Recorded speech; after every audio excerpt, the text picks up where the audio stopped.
An isolated mystery. I'm Jason Horton. I'm Rebecca Lieb. And this is Ghost Town.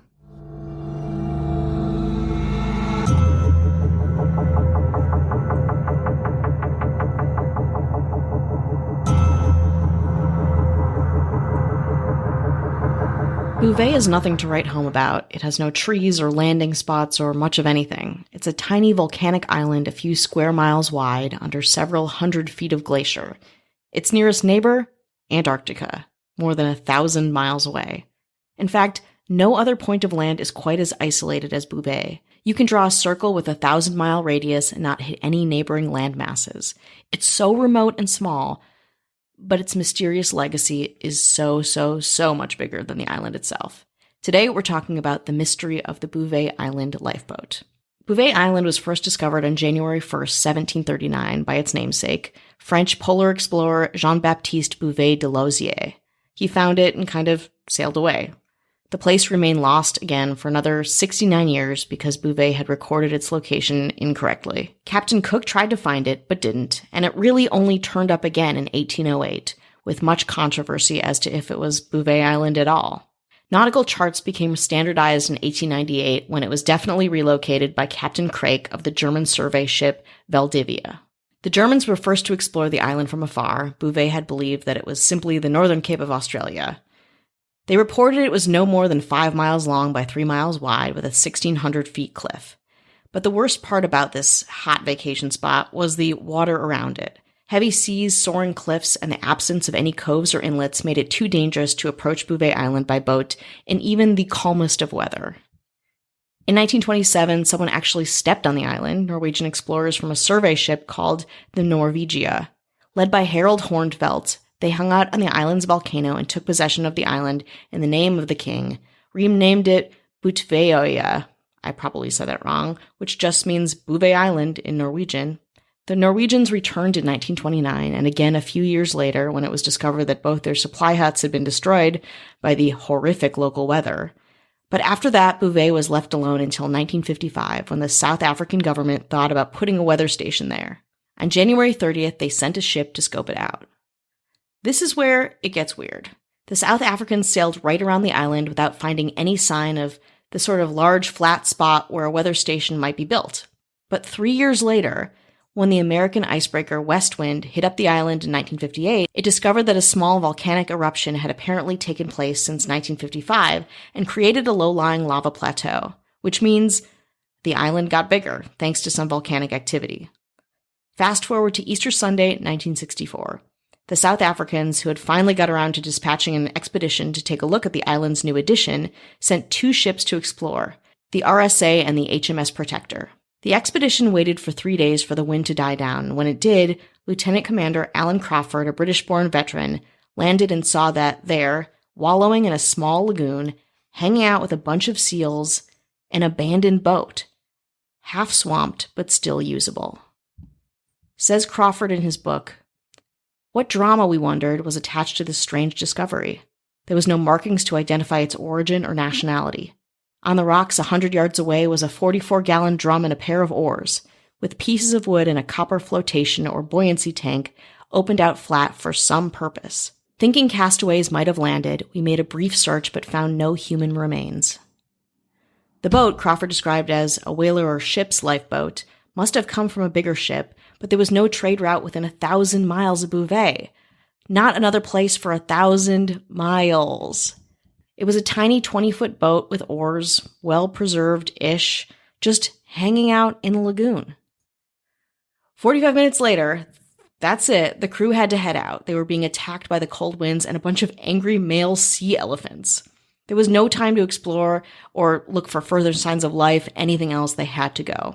After this, there is no further mention of the mysterious boat. The Bouvet was visited again 2 years later in 1966 by a biological survey team whose members were there to study the lagoon. This group established that it was a shallow lagoon, thick with algae, alkaline thanks to seal shit, and fed by meltwater from the surrounding cliffs. But they did not mention any lifeboat. They were meticulous researchers, talking about the algae and the different chemical components of the water, all of these detailed, but they did not mention the ship at all. No one, in short, seems to care about the ship, its existence or not, after that. Nobody asked how the boat came to be there, no one searched for any members of its crew, and no one attempted to explain what Crawford had seen that day. Still, this mystery seems to take an online life all its own. With so little information, lots of Reddit boards and sea people, sailors, call it their favorite mystery. So simple, but also pretty dark if you let yourself go there. Pretty much all we have to go on are a few lines from Crawford's journal, the history of the island, and possible behaviors of shipwrecked sailors. Here's what we do know. The boat must have arrived on Bouvet at some point in the 9 years between January 1955, when the volcanic edition did not exist, and April 1964, when it did. The Protector's crew saw no sign of any camp or shelter, fire, or food. Third, the presence of a heavy boat in a lagoon located at least 30 yards from the shore suggests either that it reached the island with a full crew, enough to haul it over some pretty shitty terrain, or that it was put there by a smaller group who didn't plan to leave the island for some time. Everything else is up for debate, but not this break. It looks like summer might be almost normal. And with that, people will be getting out for long overdue vacations. For me, I'm looking forward to getting back into an actual movie theater, and as usual, playing Best Fiends like crazy. It's that little summer refreshment, and my perfect go-to when I need a break from researching true crime and the paranormal. Best Fiends is the perfect travel companion, or that much-needed break. You can take Best Fiends with you everywhere. Collect more of your favorite cute characters while you're waiting for that movie to start, or soak up a little more sun as you try to defeat just one more challenging level. I'm at level 650, and Best Fiends has over 5,000 levels, so the fun is endless. Every time you play, there's always something new to experience. Make the most of your summer downtime and spend some time with your favorite fiends. Download Best Fiends free on the Apple App Store and Google Play for free today. That's friends without the R, Best Fiends. Hi, hello, how are you? Hello. This is the check-in. Check-in time. This is it. I've checked in for the check-in. This is the one and only time you can check in Just with be yourself. Kick back. Yeah, put your feet up. Or down, because your feet are always up, put them down. Mm-hmm. You know, just... grab a beverage. Yeah, or if you have a beverage, put it away. Please do. It's distracting. We want to say hello to everyone that's listening, to all of our patrons. Thank you for listening and being a patron. We appreciate it. Say thank you. Yeah. Polite, you know. Thanks a lot. I was on a date once when I was dating, and we were at, I don't know, like a bar, and the bartender gave me the thing, and I said please and thank you. That's it. It wasn't bigger than that. And the girl I was on a date with, she said, "You're a phony." And I was like, I just said please and thank you, and I just met you. What? Yeah. Wow, I thought she was going to be like fall in love with you because, you know, notoriously impolite people date in LA. Oh no, I'm polite first and credit score second. Great. Yeah, slow erosion of people's faith in you. I understand. Speaking of high credit scores, I assume, I want to say hello to our government. Oh, hello. Our mayors. That's right. James Harrington. Hello. Dara Rosenzweig. Hello. Joshua Lambert. Hello. Ashley Roosevelt Matson. Hello, and I'm sorry. That's a cool middle name. I'm giving out middle names from now on. I guess. Just hand them out. Yeah, do it. And to our governor. Mm-hmm. Governand and governor. Governess. Avian Noble. That was pretty good. We did it. Yeah. We said it. We said a name together. Wow. Instead of me just zoning out while you do the names. I just got done doing some YouTube videos. I guess they call them doing some YouTube videos. Yeah. And kind of revisited the Megan Wants a Millionaire. Hell yeah. Episode and the recent Robert Pastorelli episode. Amazing. The couple of Hollywood tragedies. So I did them, revisited them, got mad, found some new stuff, found some upsetting stuff. Okay. Especially about Ryan Jenkins and that Megan Wants a Millionaire, you know, the VH1 show, and he killed about like how what his father said, like in his defense. It's oh my God. It's maddening. And then I found a video by CBS News because I was looking for something to be like, hey, I'll see something, somebody say something positive about Jasmine Fiore, and I found a YouTube video from CBS News, and it's Jasmine Fiore sexy video. a few days after she died, uploaded on CBS News. Wow. It's disgusting. I mean, listen, I understand clicks and I understand you're a business. Trust me, nobody knows that more than somebody who's into marketing and getting things out. But like, and I understand you want it's like a TMZ-ish thing where people are going to be curious. You don't have to title it that. You don't have to put the video up, but you definitely don't have to title it that. And it didn't even get that many views, and it's still up there from 2009. I mean, days after he committed suicide and not long after she died. Just so you can see her like in like home movies, like in a bikini of them hanging out. I was like, looking back on it, I was like, I could not believe it was CBS and not just, somebody putting together a compilation to be opportunistic. Whatever, I don't hold you to any standard, but CBS, some. Wow, yeah. You think some real journalists work there, and they would know better. But you can find those videos. They should be up now at youtube.com/Jason Horton, or find a link in the description. Found a couple of reviews on Podchaser. Podchaser. We chased down those reviews on Podchaser.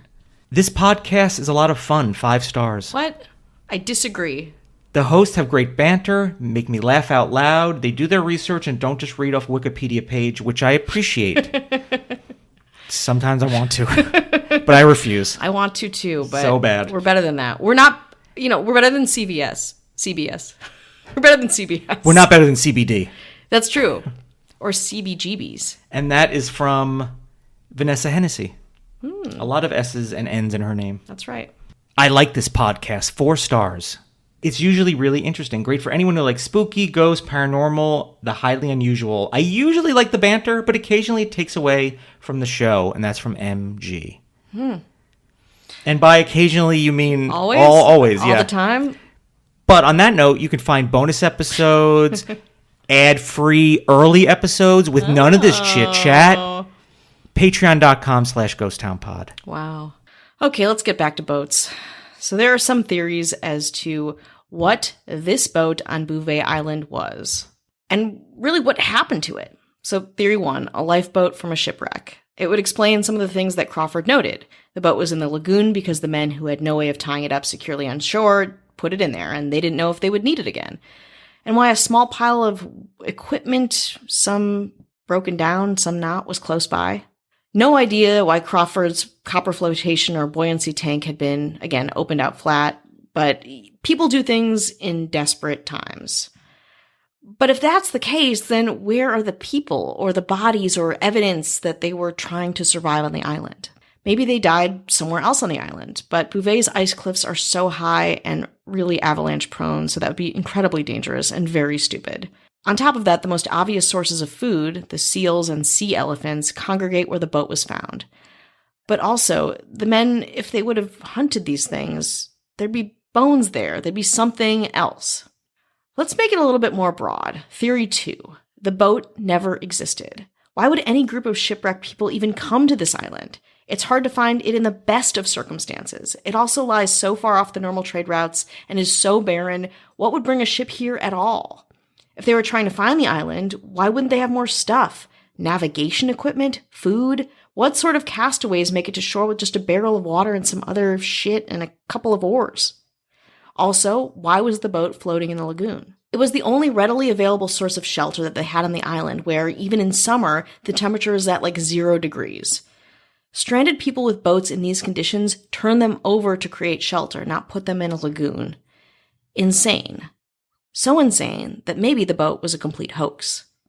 After the crew of the original survey team got back, it was only Crawford who really pushed the boat, crazy about the boat, wanted to get information out about the boat. Other than him, most of the crew didn't share an obsession with it, a fascination with it. They didn't even write about it. Maybe he wanted some more credibility. Maybe he wanted to be, a famous explorer. This was still kind of the time for that. This theory would explain why the boat was never found 2 years later, as well as everything else, as there would be no need to prove that a boat ever went to the island. Based on some Reddit sources, many people think the key to this mystery is ethnocentrism. A Soviet research vessel landed on the island outside of the Western recordings of ships encountering the island, and no Europeans took that truth into account. A Soviet scientist named G.A. Solyanik wrote an article called Some Bird Observations on Bouvet Island in 1958. In those days, the Soviet Union sent a whaling fleet to the Antarctic waters every year. The factory ship Slava was a flagship, and several smaller vessels, the whale catchers mostly called Slava 1, Slava 2, etc., accompanied the ship. One of them explored Bouvet Island in 1958. It was the whale catcher or research vessel Slava 9, which got into trouble and maybe had a helicopter come to rescue the researchers. Again, hard to know if that's the case too, but seems pretty plausible. Why they didn't, maybe eventually they came back and took their ship. Why the boat wasn't marked, or maybe the omission of the boat's markings didn't make it to Crawford's account. Whatever the theory, a vanishing boat gives this shitty little island a pretty crazy life beyond its volcanic shore. It's hard not to get obsessed about a remote island that you can't or you're not supposed to go to. And the instinct is, well, it's there. So I don't want to be told that I can't or there's no reason to. And I think there's just there's some kind of instinct that people have where they're just like, well, don't tell me I can't, or don't tell me, nobody really goes there. I want to go there. Yeah. And I was recently kind of obsessed with extreme travel. People that spend a lot of money to go to places that you absolutely should not go here. It's not meant for human existence. This is one of those places. And there's just this fascination where I don't even want to go there, but I want to see what it's like there. This idea of like not just leaving it alone. No. Let it just be what it is. I mean, Can't it just exist without? No, it can't. It cannot, and it won't. It's kind of like scuba diving, though. It's like humans aren't made to go into the pressured underseas. Like, our bodies aren't made that. We didn't evolve to do those things. Yet we want to like risk our lives to see things that like we touch and destroy. Which this is an example. This is really, it's a glacier. It's a volcanic slab that has some mystery around it that we want to obsess over because the people have obsessed over it. That, you know, we're not really obsessing about the island itself. We're obsessing over the human history of the island, which is somewhat mysterious.